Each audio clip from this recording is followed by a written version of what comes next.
What's happening here? What is happening here? What is happening?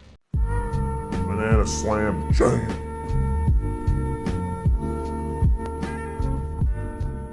Welcome everybody. This is a first replay analysis I've done in a long time. Been a hot month or two. And this is going to be a $2,500 MMR Spectre. It does not cost $2,500 to get his replay analyzed. So first and foremost, we gotta look at your lane, right? We're looking at a Slardar plus Shaman, potentially Slardar plus Ogre. Probably Slardar Shaman. So if you ask yourself, what kind of lane is that? Is that a harass lane? Is that a kill lane? Do you think you're favored based on your 5 position? Lots of questions. So I'd say based on your support being a lion, pretty weak in lane. Not the best. And then Slardar Shaman, that's a pretty scary kill lane, especially when they get level 2, right? Shaman has a nuke plus a stun. Slardar can bash plus stun you. And Lion's pretty weak early. So the reason why your support being weak matters is because if your support doesn't tank the damage for you, nor does he really threaten the opponent, then it makes it much more likely for the opponent to be aggressive on you. So, long story short is, I would not say the opponent lane is a harass lane. It is a kill lane. So, let's look at your starting items. I know you haven't finished them yet, but what is this shit doing? What is this shit doing? That is they are going to harass me a lot. I need to keep my HP up. This is an item that a decent amount of carry players are buying right now. So I'm not flaming Ring of Regen as a starting item. People buy this shit all the time. But they buy it against like Veno or, a Necro or like these offlaners that all they do is harass you. They don't buy it against kill lanes. Think about the lane, bro. Okay, moving on. No Quelling Blade. Yikes.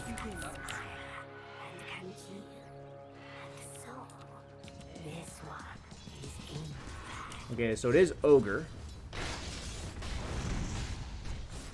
Same thing, though. It's like a stun and nuke. And okay, you bought your Quelling Blade late. I'm going to just give you the benefit of the doubt that it was first game of the day and you forgot your Quelling. That should just never happen. That Mango, really? Why'd you buy the Mango instead of Quelling? Quelling only cost 130. You had 136 gold and you bought a Mango. Yikes. Okay, moving on. These little things are what make you 2K, guys. All of you do it. Every single one of you. Not that specific thing, but you do things like that.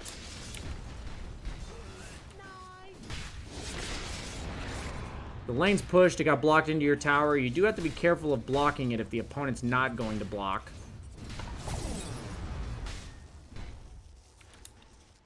That's kind of like initially your bad. Like, that's a big thing to mess up at the early game. Especially when your Lion, I believe, blocked the pull. Yeah, your Lion blocked this. Okay, your CSing is trash. That is all I got there.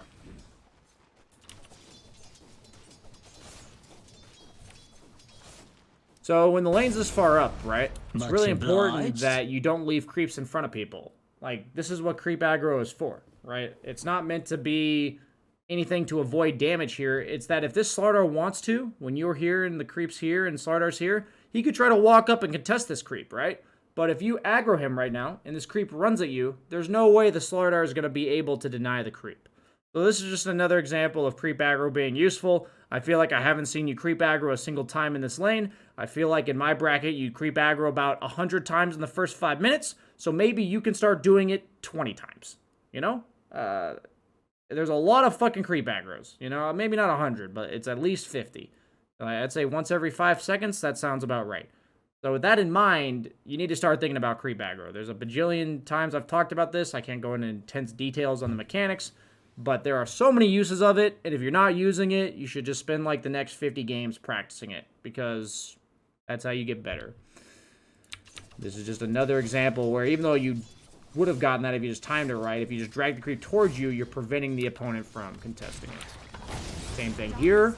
Also creep aggro can be used right here to drag to your range, and then drag again. So you drag these creeps from here to here afterwards, and guess where the lane is now? It's here instead of here. Okay, moving on.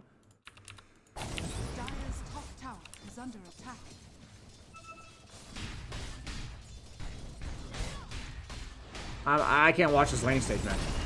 I literally can't watch it. You haven't creep aggroed a single fucking time. I feel like I know you. You're in my channel like every day. What's the excuse? I'm not asking you to be some like creep aggro maestro. Oh my god, you did it! Instant replay.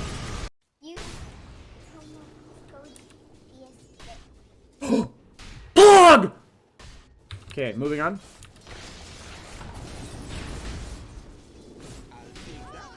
Oh my god, he did it again.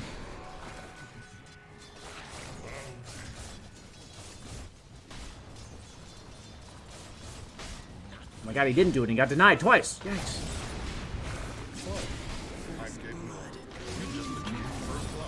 Thanks and have fun. Helm Dom's not really a Spectre item anymore. It's just not an item. Much obliged. They nerfed it too much. So, unless this is like an armlet, I'm assuming you're going Helm Dom. And it's just trash, so. Okay, you went Shred's, good.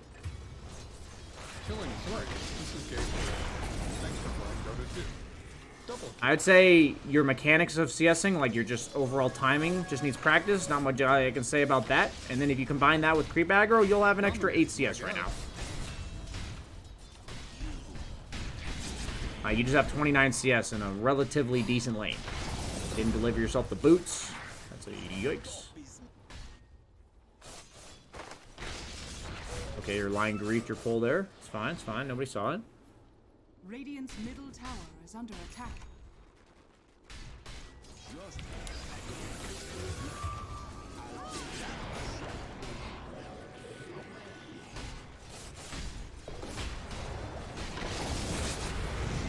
So this is another beautiful example.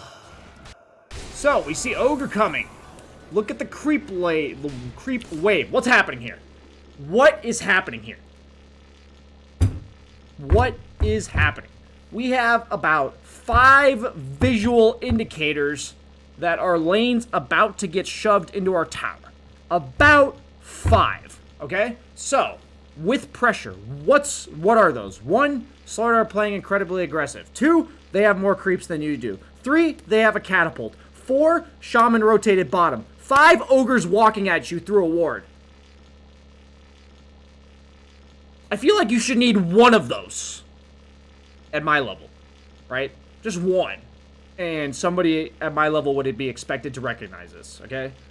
And I'm not telling you you need to recognize this with 1. Like, that's not, you know, you don't need to be 8K yet. I need you to be 2K. No, sorry. I need you to be 3K. I need you to recognize it with 5 indicators. So, BSJ, what can he do here? He's just a Spectre. He can't D-push. Well, the Ogre's not here yet. What can you do? Your hero doesn't push the wave fast enough. What can creep aggro possibly be used for? Drag the creeps into your range. Drag again into your tower. Suddenly your tower is helping you kill the creeps. Moving on.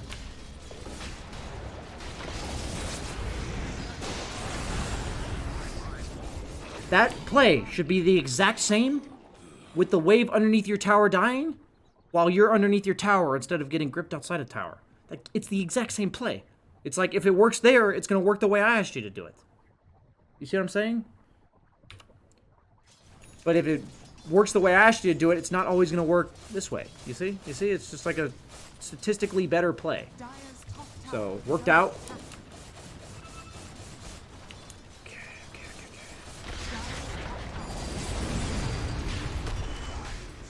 Okay. I'd be looking to haunt. I haven't seen you check the rest of the map once. I don't know if you know this, but your hero is global. You can show up to any gank at any time, especially the one going on mid lane right now. I'm not saying you should go there, but I'm pretty sure you could have gotten a free kill on Sniper. I know your Witch Doctor got the kill, but you would have gotten the solo XP because your Witch Doctor died before the Sniper. And it's not necessarily the problem that you didn't haunt. The problem is I have no fucking clue if you should have because I didn't see it. I'm on your player perspective right now, right? So that is the problem. Okay.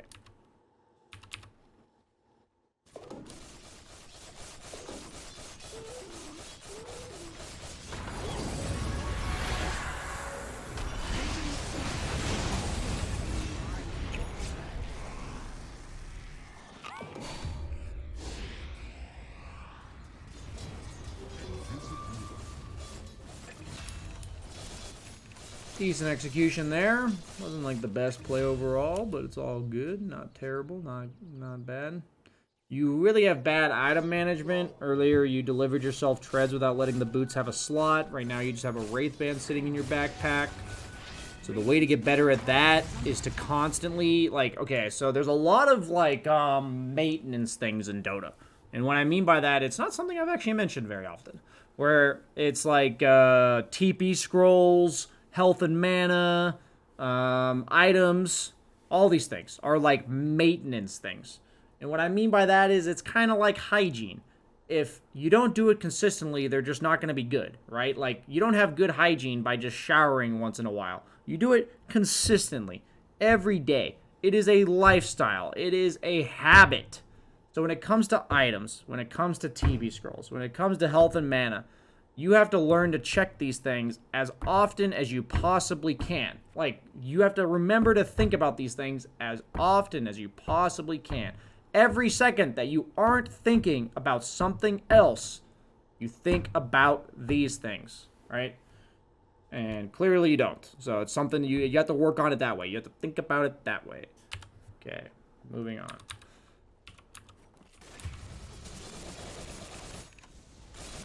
Took you an extra bit of time to deliver your drums because of that. Killing spree. Killing spree. I've learned that haunts reactionarily are usually bad. Usually bad. That's like 80%, 90% of the time. So really keep that in mind. Haunt is a my team makes a move and I go with it. Not the enemy team's ganking my core defensive haunt. Like, that's not how your ability should be used. In the general rule of thumb, if your team is not initiating or making a call, don't haunt. That's like the majority of situations.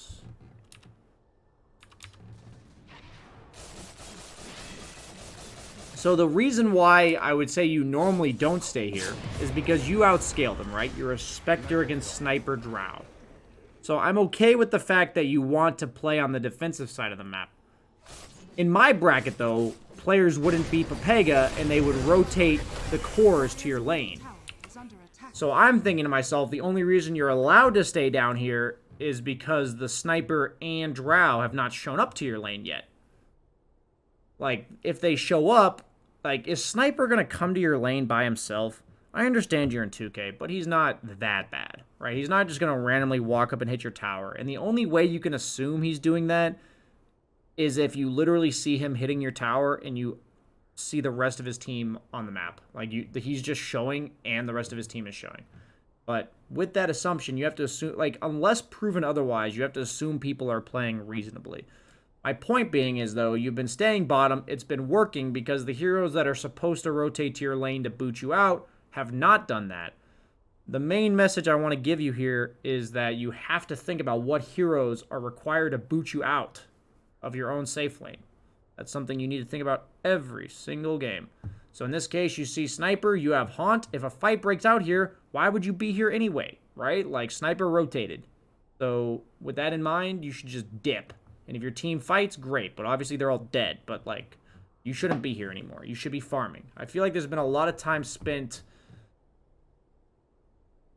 with, like, not enough time in between hitting creeps. It's like, yes, I think your participation in the game's been pretty decent so far. It looks like you've been fighting a lot more than your kill score says, 103. But I also think, like, the way you're farming on the map in this kind of example limits your CS, right? These are the type of things where people go like, damn, how do these top MMR players have like 150 CS and they're at every fight? Like, how? And it just has to do with the fact of examples like this, where you're a hero that can be here globally and you're at the fight. So it's like understanding where fights are going to take place based on your understanding of their heroes and our heroes. And if you watch the Airy coaching series, if they're the team pressured to get shit done, where are the fights going to be? Where are they going to be? Bottom. So if you're a Spectre, are you the type of core that plays away from the fights or towards the fights? So the first question is, where are the fights going to be? Second thing is, am I the hero that wants to be at them directly or be away from them? That was a water bottle. Radiant's bottom tower. So you're just wasting your time here. Like, this is just bad. You missed, like, 7 CS here. And now you have to go back to base or, like, you know, heal up a lot. Like, why are you here? Ask yourself. That was unreal. Right? Why are you there? And then you died. I told you that was bad 40 seconds prior to you dying. The point is that shit is predictable, man. Shit is so predictable in Dota. Where fights are going to be good, where they're going to be bad, where the opponent's going to fight, where you want to fight, all that kind of shit. It's the same every fucking game, bro. What I mean is, like, the rules are the same, but, like, you know, how it plays out each game is different. That's, like, where the skill comes in. Dire's bottom tower. Dire's middle tower has fallen. Okay. I'd be daggering this. You kill the little creeps with dagger. Even then, it's still like 80 damage or 40 damage on the big creeps, so it's effectively like, you know, 500 damage to dagger 12 creeps. So efficiency there. You're sitting at full mana, no health. So think that to yourself. Your health mana balance while farming should be close. See you later, nerd. If you have no mana and full health, you're probably spending too many spells. If you have no health and full mana, vice versa, right? Pretty straightforward there. Guess what? The enemy team's roshing now, and you're still here. Go elsewhere. Okay, good. Radiant's middle tower is under Oh, yikes. Yikes, you TP to base? Oh my god. Okay. Could be worse, though. Dire's top tower is under I guess you wanted to full heal. I think that has a lot to do with your ability usage while farming. You know what? If you wanted to fight and you wanted to full heal, I'm reasonable about that. I actually don't hate that. You know what? I'll retract my statement there. I don't love buying Blade Mail on Spectre, but against Drow Sniper, I'm okay with it. Dire's top tower. Completely reasonable item choice there. Now the opponent through. You should be pretty smooth sailing from here. Let's see what you do. Got a Paladin Sword that's pretty pog. You have a Paladin Sword that's pretty pog. Drop the fucking Ring of Health pog. The Ring of Regen pog. You're fighting again while farming triangle. Reasonable. You're haunting on top of these ranged squishies that aren't buying any Force Staves. I guess the Drow has one, so she lived. Dominating performance. This is why this sniper... Oh, he does have a Force Staff. Dire's Okay, middle never tower. mind. Still pretty bad that he saved... Yeah, he needs, like, items to live. I don't think Force Staff's enough. I think Dragonlance BKB into Hurricane Pike was his build, but it's fine. He's 2K for a reason too, right?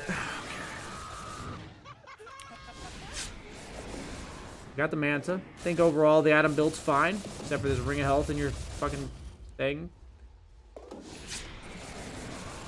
Farming patterns right now are good. This is away from where the opponent wants to fight.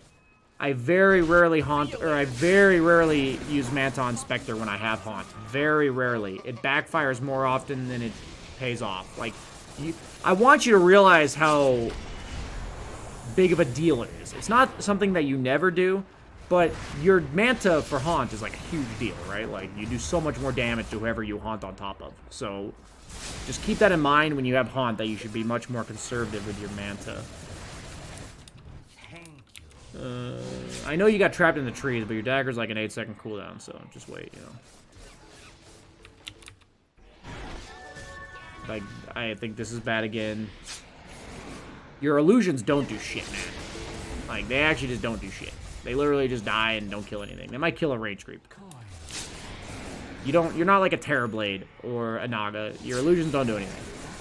Like, to creeps. Overall, you're faring yourself a pretty good amount of clarities.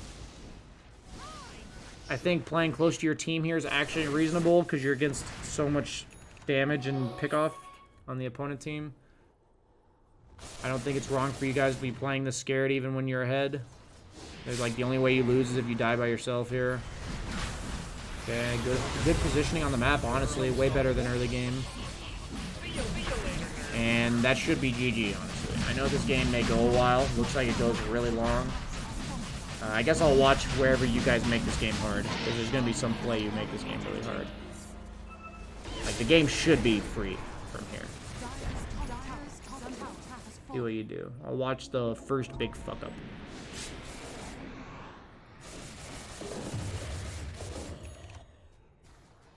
I would probably keep the Paladin Sword in my backpack. Worth considering.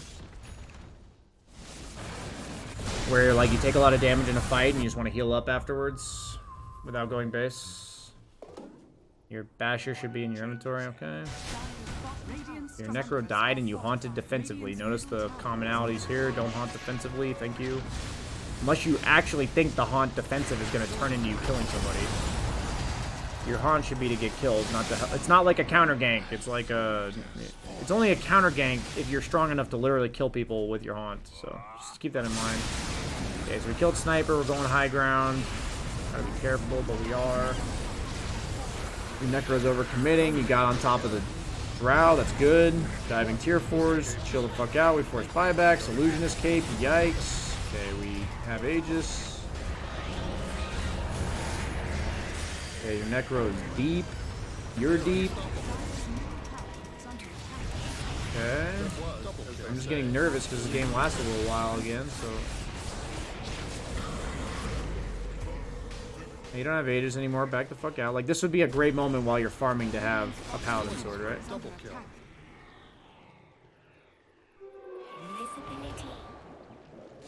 Yeah, you definitely meant it here. Okay. Radiant's bottom tower is under attack. This TP is very questionable. Okay, if you did it for 2 catapults, then okay. So the problem with that TP is that the only way it's reasonable of a TP is for you to kill 2 catapults and back to base. So the question is, would you rather get those 2 catapults and then sit in base, or would you rather walk towards top?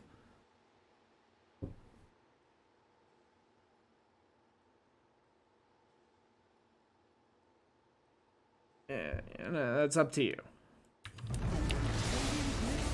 Has fallen. Lie at last.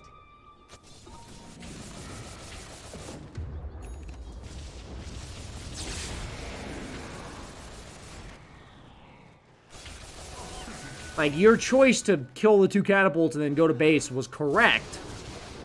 We've talked about how easy it is to punish that TP, but then you're telling me, like, you know, at least you did that part correct. I'm glad you didn't, like, TP bottom and then walk out. Like, that would have been really bad. So that's better than the alternative, but even then. I thought there was going to be some throw, but you guys just failed a high ground push. It wasn't really a throw as much as, like, they just bought back 3 heroes. You lived, though. Dire's bottom tower is under attack. Radiant are scanning. I'd say this is a bit forced. Your Lion's just in no man's land. I'd be sending that Illusionist Cape in a row while you're walking into row.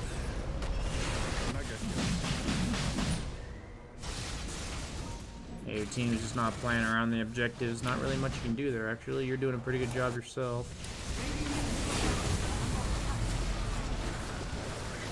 Blade Mill. Okay.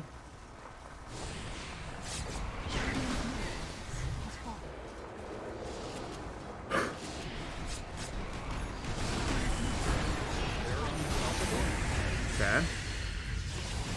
Doing a good job of staying alive here. Okay. We'll wrap it up there, even if there's more to this game. So overall, I think your decision-making mid to late game was actually pretty decent. I think it's mainly your laning stage. You seem to, based on what you're doing mid to late game, you definitely follow a lot of the concepts that I preach. So you either learn them from me or learn them from somebody else, which I would say they're definitely not the problem for you. I think the problem for you is your CSing mechanics. Can I get a And- replay analysis? 5,555,852 No, I'm not doing another one right now, man. 753,852 Husker. Yikes, man. Okay, so basically, yeah, I think your decision-making mid to late game was pretty solid, but I think your laning stage mechanics, creep aggro usage, are literally just delaying all of your timings by, like, a minute or 2. And that's going to hurt you a lot, actually. Like, on average. If that happens every single game, it's going to hurt you a lot. So, it's item management, it's lane management, it's creep aggro. It's actually a lot of your early to mid game stuff. I don't think your farming patterns later on were that bad. I think on a hero like Spectre in a game like this, it becomes more straightforward as the game goes on. So it's really about refining the first like 15 minutes for you on like every hero you're playing. Because like all the questions I asked you to ask yourself, like at the start of the game, When it comes to like when you're leaving your safe lane, those are things that are questions you have to ask every game, but it's, you know, applies differently on every hero. So hope you enjoyed that.